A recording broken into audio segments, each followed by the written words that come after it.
We're Alice and Greg, and today we want to share with you an unfortunate experience that we had this past week. It was Independence Day here in Mexico, night of the Grito, September 15th, and we were in a very crowded space. And Greg, you had a very unfortunate experience. Do you want to tell us a little bit about it? But there are a lot of people here. We're heading over to the Zócalo to check out Los Tigres del Norte, but it is packed. We'll be showing you more. So as Alice says, we were down in the Zócalo for the Grito, and it was packed, wall-to-wall people. I mean, it was one of those situations where you can't move unless the crowd is moving with you, or if the crowd moves, you move with the crowd, which should have been a red flag for me to not even be carrying anything valuable at that point. But what I was trying to do was capture footage of the Grito and the crowds, and in that moment, I kind of lost track of where my belongings were. My wallet was stolen from my left front pocket, and my camera, my Mexican cell phone, both items were taken. And the only thing that was of major concern to me was my temporary residence card, my Residencia Temporal. Greg, did you feel somebody reaching in your pocket, or how did you first become aware that your wallet and your cell phone were missing? I didn't feel anybody taking anything from me. It was that crowded. The first time I became aware that they were missing is when I went to look for my cell phone, my small Mexican cell phone, because my US phone wasn't working very well. But then I checked for my wallet, and that's when I knew I had been robbed.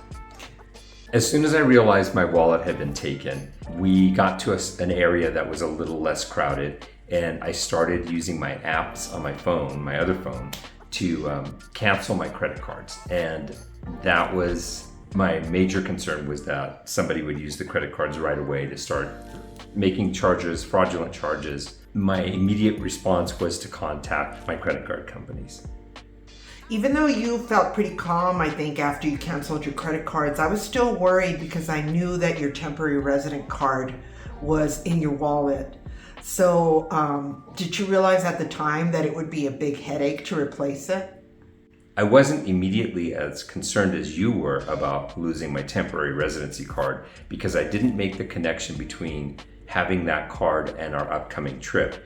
But when we got home that night, I realized it would be a problem, because I looked online and they said, you cannot leave the country if you do not have your temporary residency card, period. Yes, I suspected that it would be fairly complicated to replace my temporary residency card, because it was a complicated process to get it in the first place.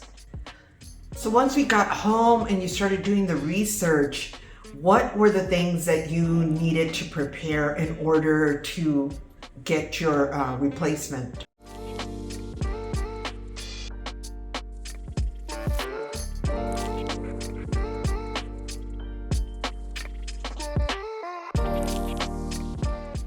So the process of replacing my temporary residency card involved me going online and just Googling what to do if you lose your Residencia Temporal card in Mexico. I went onto the INM site, which is the Instituto Nacional Migración, and looked up the official rules and what the requirements were for replacing it. It's a process called reposición, which is repossession of your card. It's not a new card technically.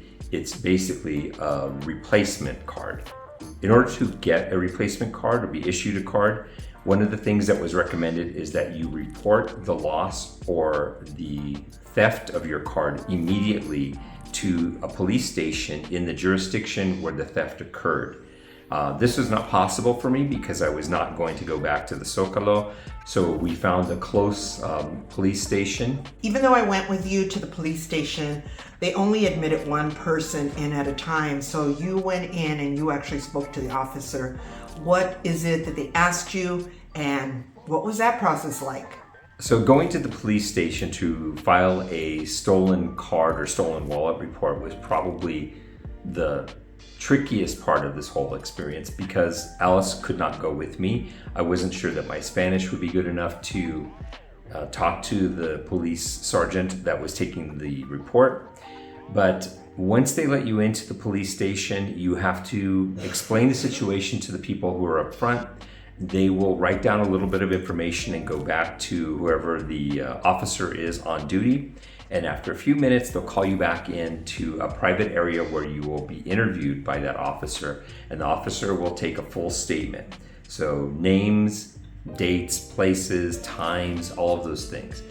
They asked me when was the last time I saw my card, when was the last time I knew it was in my possession, and when did I realize it was stolen, what did I do at that point, and had me sign off on it, verifying that everything was true, and then they gave me a certified copy to take to the INM office. So the robbery took place during a holiday weekend and the INM office wasn't open until Monday. What did you do to prepare, and what did it feel like to be waiting that weekend and knowing that you couldn't get an appointment? I did as much research as I could about the process and just gathered my documents, double checked them, made sure I had copies of everything, and kind of hoped for the best. And I recommend that you take at least 2 photocopies of each document, if not 3, just to err on the side of caution. So I needed my original passport, and of course it has to be valid. I needed a copy of my original tarjeta de Residencia Temporal, which I happen to have. So I recommend if you have one in your possession and you do not have a photo of it or a copy of it, take one immediately, both front and back. So I also had to go online to the Mexican government's website where they keep all their trámites or forms to complete the trámite para reposición de mi tarjeta de Residencia Temporal, which is basically an online form. It's in Spanish only, so you may need help with that if you are not fluent in Spanish or able to use Google Translate. Okay, the other document that you will need is you will need a police statement, an official police statement.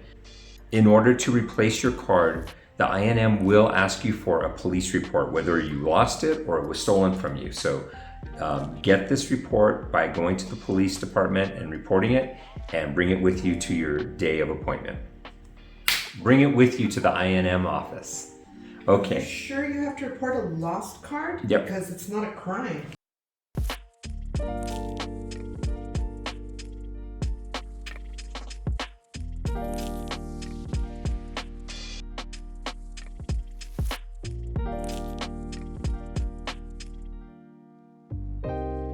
You had some interactions over social media, and some of our followers were able to give you some advice.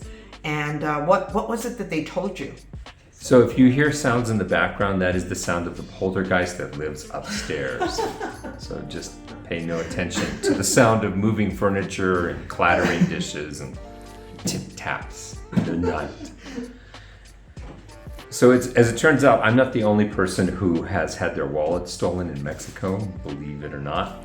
And some of our followers were kind enough to answer my questions. So it was very encouraging and reassuring for me to know that other people had been in this situation before and it had worked out. A special shout out to Southside Smitty, who was very helpful. Thanks a lot, Southside Smitty. Listen to the sound of the poltergeist. Listen to the sound. So you got to the INM office really early. What was that like? Who was there? It's about 4:45, believe it or not, quite early. I've been told that you need to line up about 5 o'clock at the immigration office if you want to get a same-day appointment without registering online in advance. Yes, I got there at 5 a.m. and there were quite a few people in line already. It was drizzling, it was cold, it was still dark, and there were already people lined up waiting to get in.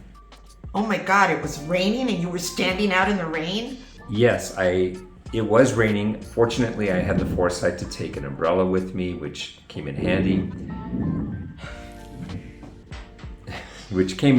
There was an older woman in line next to me, and she didn't have an umbrella, so I shared mine with her. She told me that she had shown up at 2:30 in the morning, and she was in line since then. Was she the first one? She was not the first one. There were already people that were in line at 2:30 in the morning. The way it works here is if you do not have a preset appointment, the way you can get into the INM office is by showing up early enough there'll be somebody standing outside of the office and they'll have a clipboard, and you give them your name or you write down your name and are assigned a number. That woman that arrived at 2:30 in the morning was given number 33. I was number 91. That tells you how many people show up early. I got there at 5 o'clock in the morning. The office doesn't open until 9. So they let the first 50 people in, and then you had to wait until they let the second 50 people in, and you're not really sure whether anybody else got in after the first 100, right? But you were all there well before the offices opened, correct? So after I put my name on the list and got number 91, they didn't tell me anything about whether or not that guaranteed a spot. I had to figure that out from talking to other people in the line. And not everybody knew. There were a few people that had been through the process before, so everybody clustered around those people and got as much information as they could. So the good thing is people are very helpful in Mexico. We all felt that we were able to share information with each other. So you told me that you played musical chairs in the INM office. Can you describe that? Musical chairs, yes. Once we're in the office, actually in the building, you stand in a line in the order of your assigned number. Eventually, that line reaches a place where you're facing a row of about 20 chairs. As each person is called forward to a window, everyone advances one chair, which leaves open 1 or 2 chairs. And the people that are standing in line then have to occupy those open chairs. And this process repeats, and you just shuffle your butt from chair to chair until you're eventually called to a window. It's very surreal. It was kind of humorous, but nobody's gonna take your spot because you actually have to sit down in a chair. So once you actually got to go in and speak to a representative, what did they ask you? Did you have all the forms? Did you have any problems communicating with them? Okay, so once you get to the office, one key piece of information that's really important is this thing called a pieza. The pieza is a form that you will get once you've completed your trámite online. The pieza has a coded number and a barcode here, a specific number that is assigned to your application. And at the start of every interaction with anyone, whether it's a security guard or a person at a window, they will ask for the pieza. They ask for your passport, your original passport. They will take that away for the duration of the whole process. They'll ask to see all your paperwork. They will ask you for your police report, and they need a copy of your police report. And there is a fee for replacing your tarjeta. You can pay the fee at the INM office on the day of your appointment. It is about $73 by current exchange rates, $73, $75. And you can pay it with a credit card. It does have to be Visa or MasterCard, and you'll pay it right at the window when they're processing your paperwork. Once they have approved all your paperwork and it's been looked over by all the supervisors and entered into the system, they will send you upstairs to take your thumbprints again. They will take a photograph of you, both in profile and facing straight on, and they'll ask you to wait. And after about 5 minutes, they'll call you back, and you will have your brand new replacement Residencia Temporal. Yay! And with this, you can come and go as you please from the country as long as you show it to the immigration desk. Obviously, you have to have the original if you're coming to Mexico or leaving the country. Anytime you're coming or leaving, you will need to have the original of this. But in day-to-day interactions, walking around in Mexico City, going to a concert, you don't need to have this with you. Well, congratulations on replacing your temporary resident card. I am so happy that we get to leave the country. We were really worried about that because we are traveling. We're going to Europe next week. Just one last thank you to our followers. There were a lot of expressions of concern for our safety and sympathy for having my wallet stolen. Just to be mindful, theft can occur anywhere in the world. Always be aware of your surroundings. Use common sense when you are going into a crowded situation, because that is a great opportunity for pickpockets.